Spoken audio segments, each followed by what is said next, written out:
Howdy folks, and welcome back to War Thunder with the mighty Jingles. Are you ready for a story? Once upon a time, a long time ago, almost a year ago in fact, 23rd of June last year, there was a wise and mighty gnome called Jingles. And Jingles liked to make videos of the games that he played and put them up on YouTube. And one game in particular, Jingles loved to bits. Unfortunately, the developers had decided that it was a fantastic idea every time somebody got a PM in this game, for a chat window to pop up on screen and get in the way of whatever Jingles was recording, and this made Jingles a very sad little gnome. So Jingles went to the developers' message forum, and he posted a suggestion. For God's sake, give us chat controls. This was almost a year ago, and oh, there we go. They've started. As you can imagine, you're trying to record a video in the garage and crap like that keeps popping up.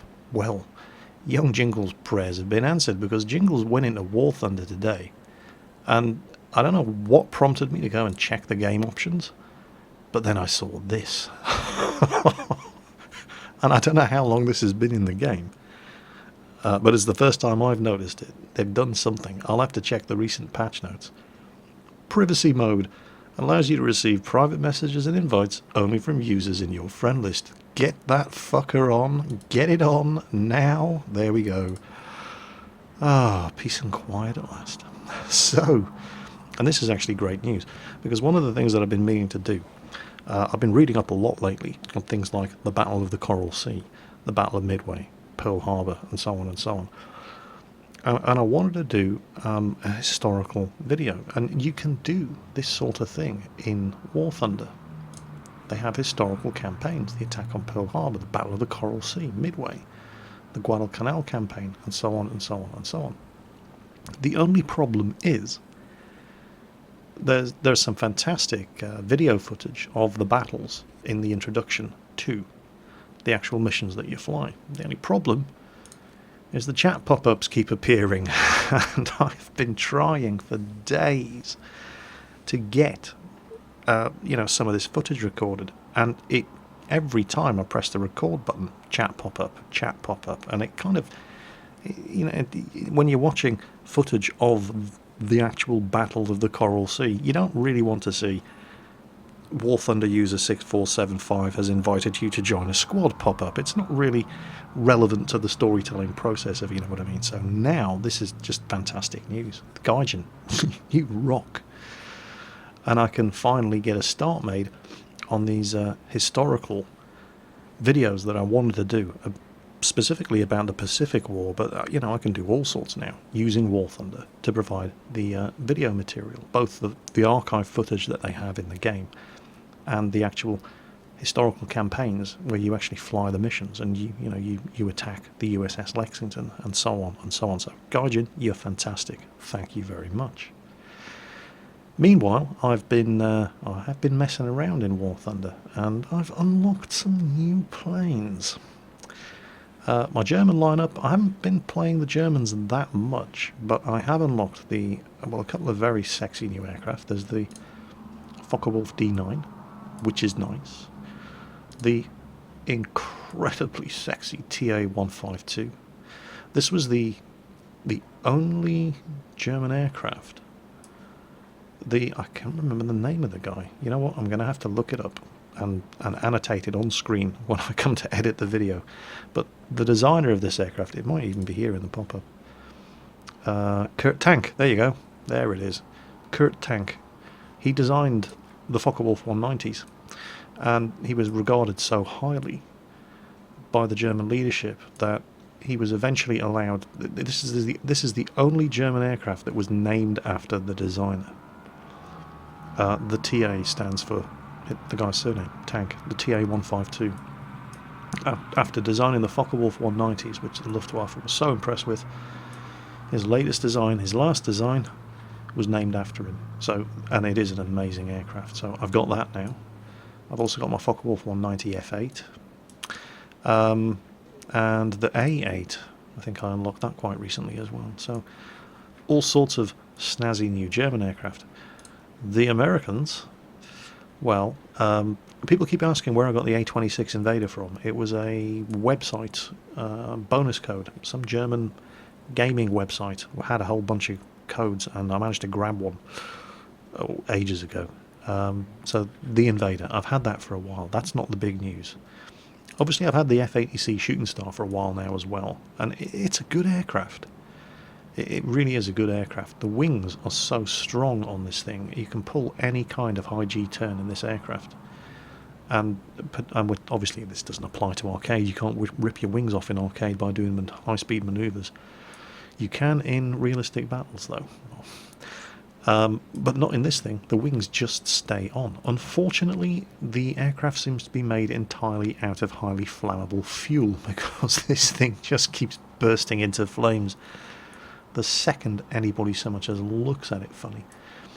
So yeah, the Shooting Star. Had that for a while, but I have just unlocked, well, there's the F9 F2 Panther, and that is sexy as all hell, but that's not all. I also have the F9 F5.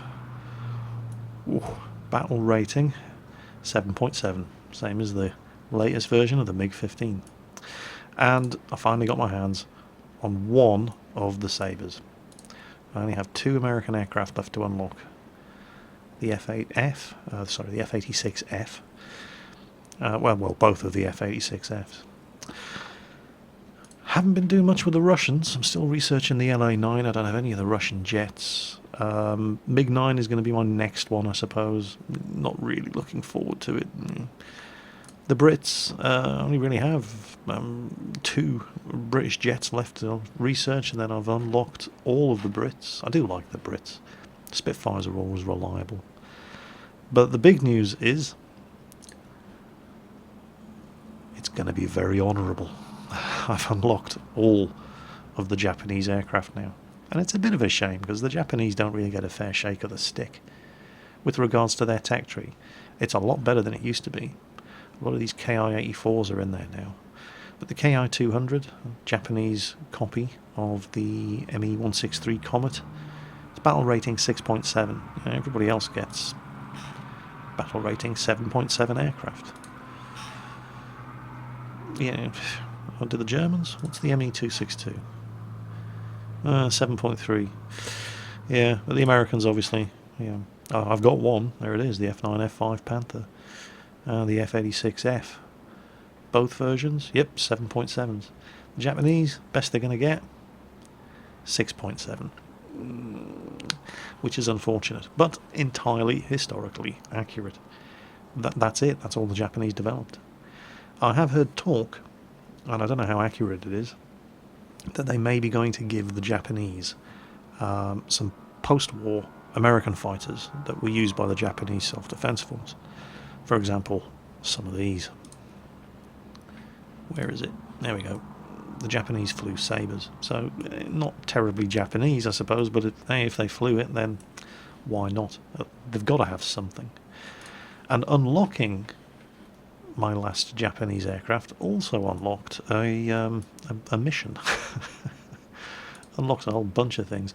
There's the new decal there for the Japanese. Rank 5 vehicles bought 1. Yeah, just as well. They only have 1 Rank 5 aircraft. A new dynamic campaign to play for the Japanese, Battle of Peleliu. A new year for dynamic campaign, 1945. And a new mission unlocked, the last aircraft.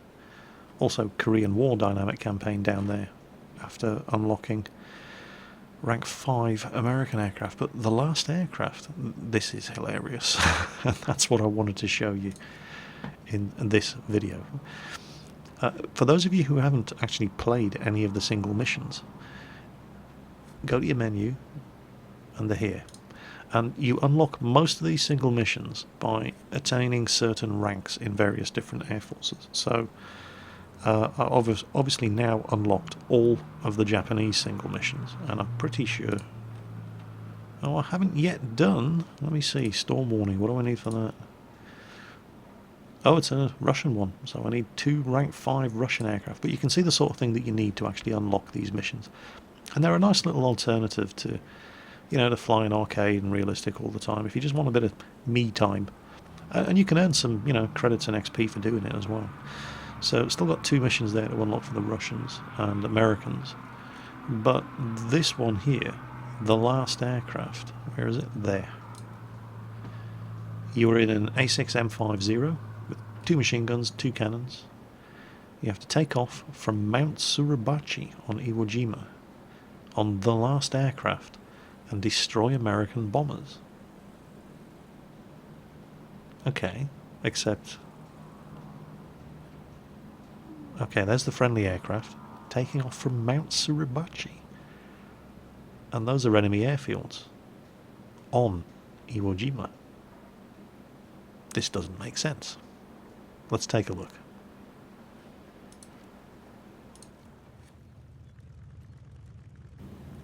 Well, when they said take off from Mount Suribachi, they weren't joking. They've actually put a 0 on top of the mountain. And now it suddenly makes sense. Look, American airfields on Iwo Jima.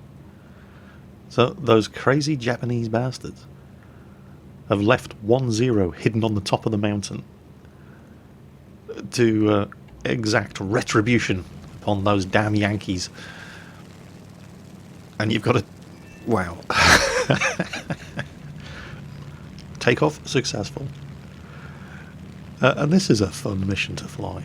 It's also not particularly easy. You have to kill 32 B-24 Liberators. And that's going to take a couple of reloads. You just don't have that much cannon ammunition. So, yeah, the mission's ridiculous. But the Japanese tried ridiculous stuff. If they thought they could have gotten away with this, I guarantee they would have done it. Iwo Jima was actually the only US Marine battle in the Pacific where the American casualties exceeded the Japanese. Even after the battle was over, there were anything like 3,000 Japanese troops still hiding in the caves and tunnels under Mount Suribachi.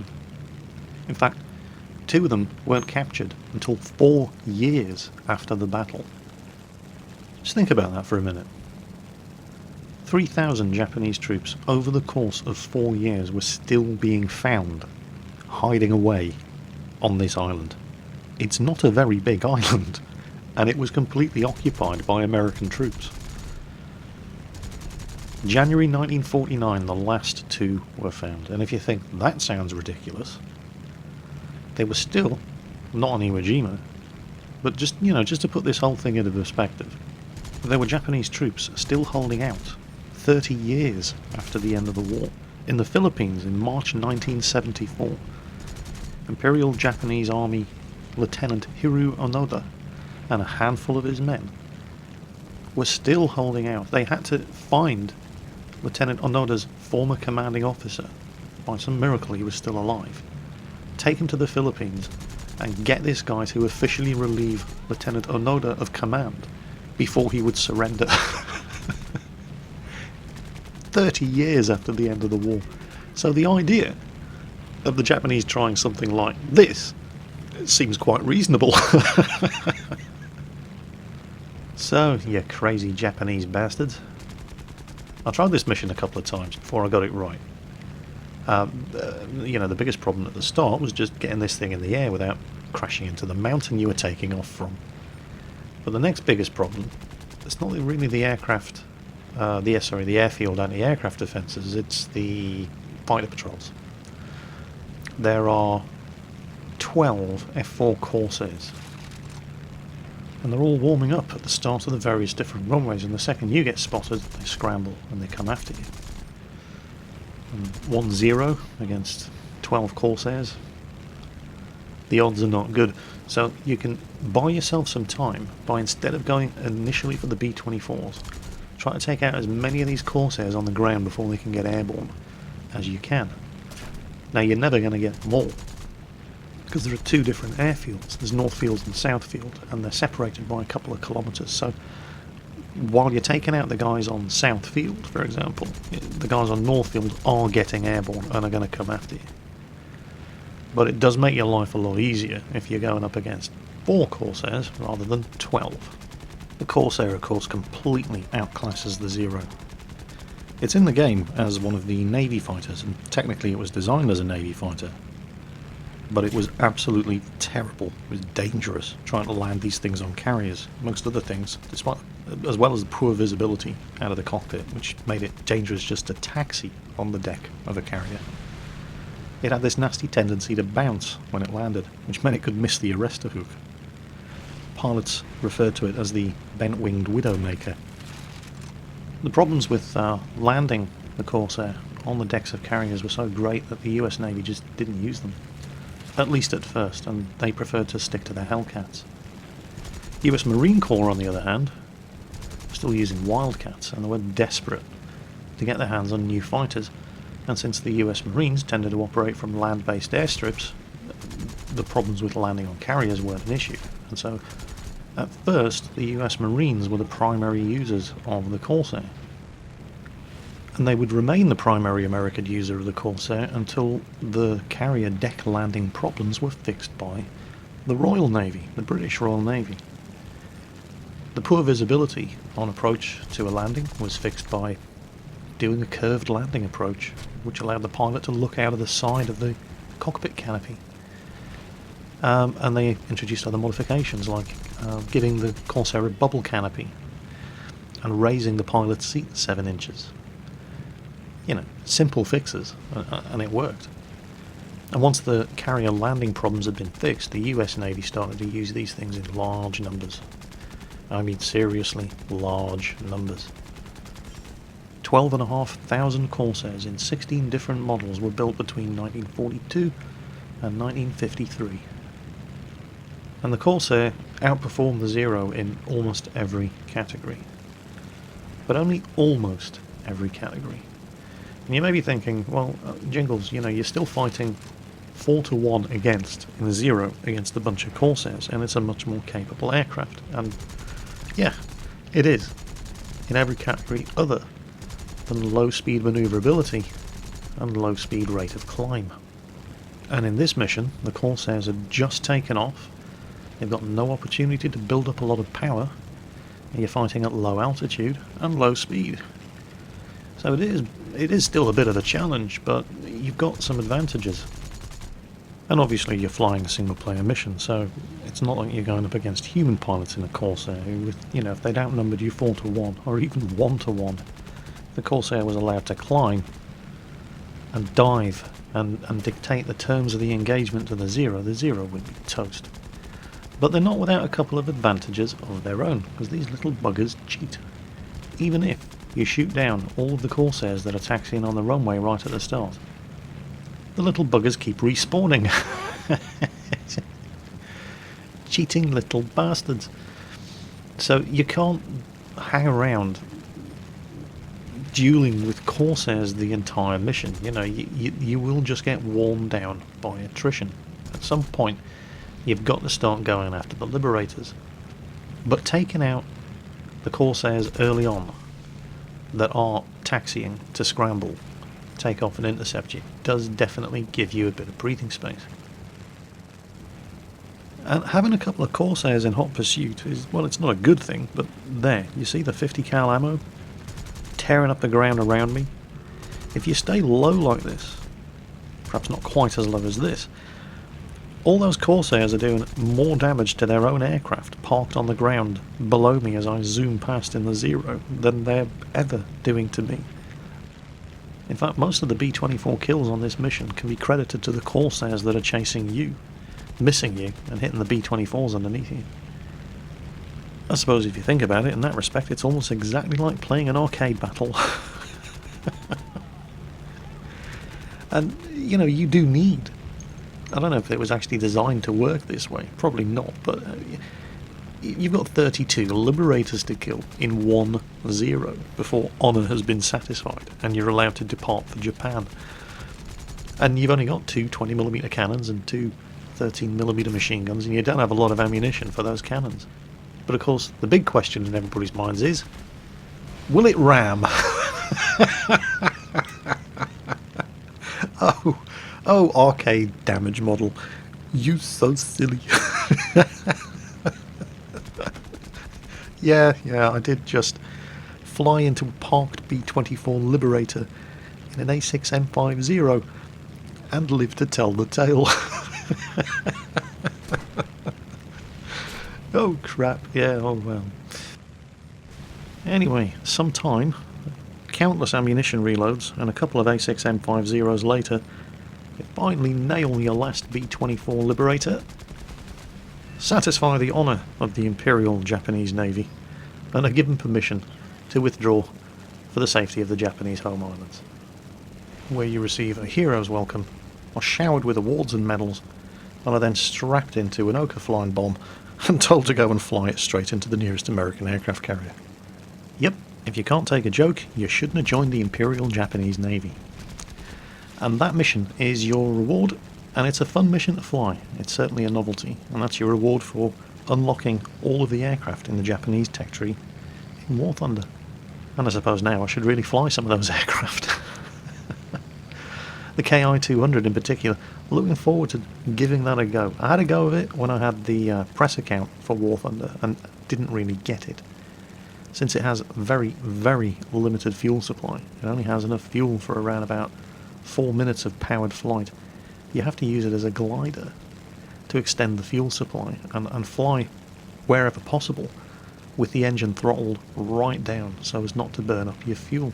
So that should be interesting. I'll see if I can master that, as well as get some of those historical videos done. Battle of the Coral Sea, the Battle of Midway, the Battle of Iwo Jima. Looking forward to doing those, and I hope you're going to enjoy them. As always, folks, take care, watch your six, and I'll catch you next time.